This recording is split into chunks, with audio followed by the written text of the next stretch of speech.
বিনা প্রতিদ্বন্দ্বিতা যেন নির্বাচিত না হয়, কোনো নির্বাচনেই যেন পরোক্ষ না হয়। কত শতাংশ ভোট পেলে নির্বাচিত হবে? রাষ্ট্রপতি নির্বাচন সরাসরি হওয়ার কথা বলেছে। অর্থের উৎসের স্বচ্ছতা যেন নিশ্চিত হয়। নির্বাচন কমিশন রাজনৈতিক ঐক্যমত্যের ভিত্তিতে যেন নিয়োগপ্রাপ্ত হয়। ইভিএম বনাম অনলাইন ভোট, তারা প্রযুক্তি ব্যবহারের কথা চিন্তা করার জন্য আমাদেরকে অনুরোধ করেছেন প্রবাসীদের ভোটের ব্যাপারে। আমরা অনেক বিষয়ে আলোচনা করেছি এবং এবং যেটা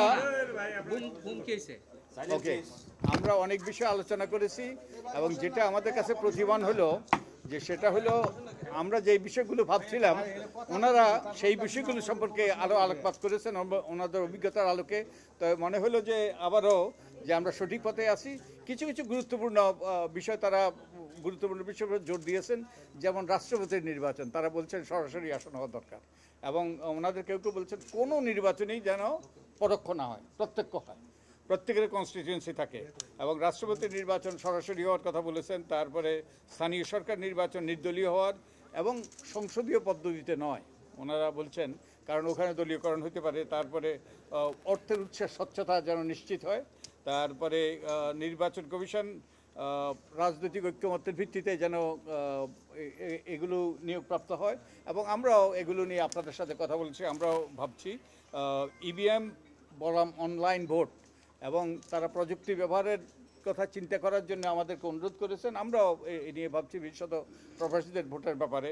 তারপরে হলফনামা যাচাই বাছাই করা, হলফনামাতে মিথ্যা তথ্য দিল কিনা এগুলো নিশ্চিত করা এবং কত শতাংশ ভোট পেলে নির্বাচিত হবে, যে 1% 10% নাকি 50%-এর বেশি, এই বিষয়টার উপর রান অফ ইলেকশন হবে কিনা সে বিষয়ে তারা বলেছেন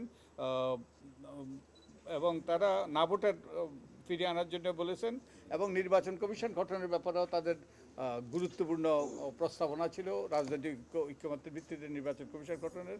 তো এই অনেক গুরুত্বপূর্ণ কথা হয়েছে এবং বিনা প্রতিদ্বন্দ্বিতা যেন নির্বাচিত না হয় এই বিষয়ে তারা আলোকপাত করেছেন।